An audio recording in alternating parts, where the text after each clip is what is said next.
பிரியாணிக்கு தேவையான பொருள் வந்து 1 kilo basmati rice, unity rice, 1.5 kilo chicken, புதினா, கொத்தமல்லி, கருவேப்பிலை, லெமனு, தயிர், ஆனியனு, தக்காளி, அப்புறம் ஆமாம் இஞ்சி பூண்டு பேஸ்ட்டு, மிளகாத்தூள் ரெடி பண்ணி வச்சுருக்கோம்.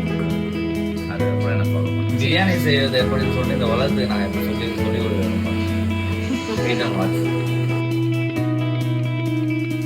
பச்சை மிளகா கொஞ்சம் சேர்த்துக்கங்க, ஒரு 5 மிளகா சேர்த்துக்கங்க. சேர்த்துக்கலாம்.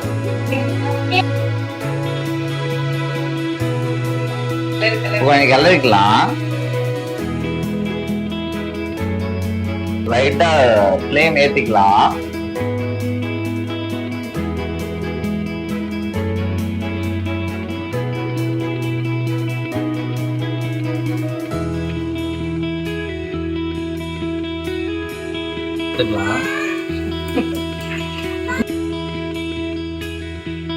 மறுபடியும் சொல்றேன், பொன்னிறமா கிண்டே இருக்கணும். தக்காளி கொஞ்சம் சேர்த்துக்கலாம்.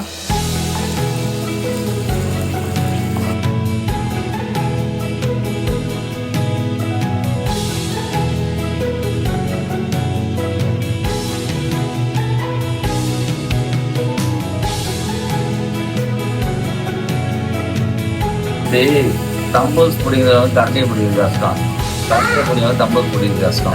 100 கிராம் தயிர் கொஞ்சம் சேர்த்துக்கலாம்.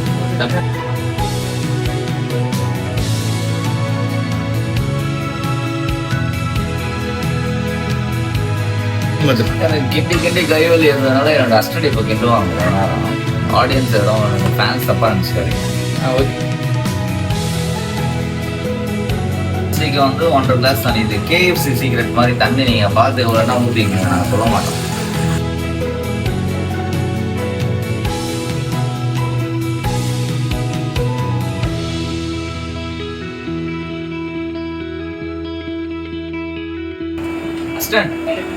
இது மாதிரி கெல்லாம் ஏதாவது சிக்கன் வந்துடும்.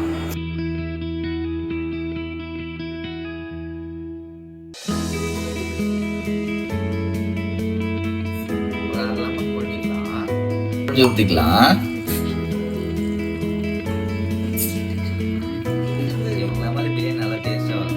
அரிசியை வந்து முதல்ல ஒரு 1/2 மணி நேரம் ஊற வச்சுட்டு பொறுமையா எடுத்து போடுங்க. கலந்தீங்கன்னா உடஞ்சிடும். அப்படியே உப்பு மாறி போடும்.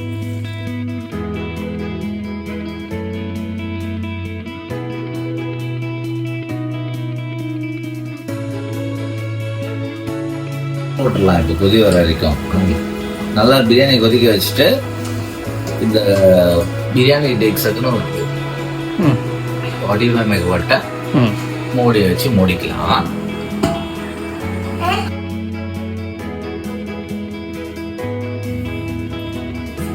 நல்லா கொதி வந்துட்டு பிரியாணி ரெடி ஆயிடுச்சு. தம் ஓப்பன் பண்ணிடலாம். இங்க வந்து பாருங்க எப்படி உதிரியா இருக்கு பாருங்க ரைஸும். இதை பார்த்துட்டு மாஸ்டர் பிரியாணி பண்ணி கொடுங்க யாரும் கேட்கக்கூடாது.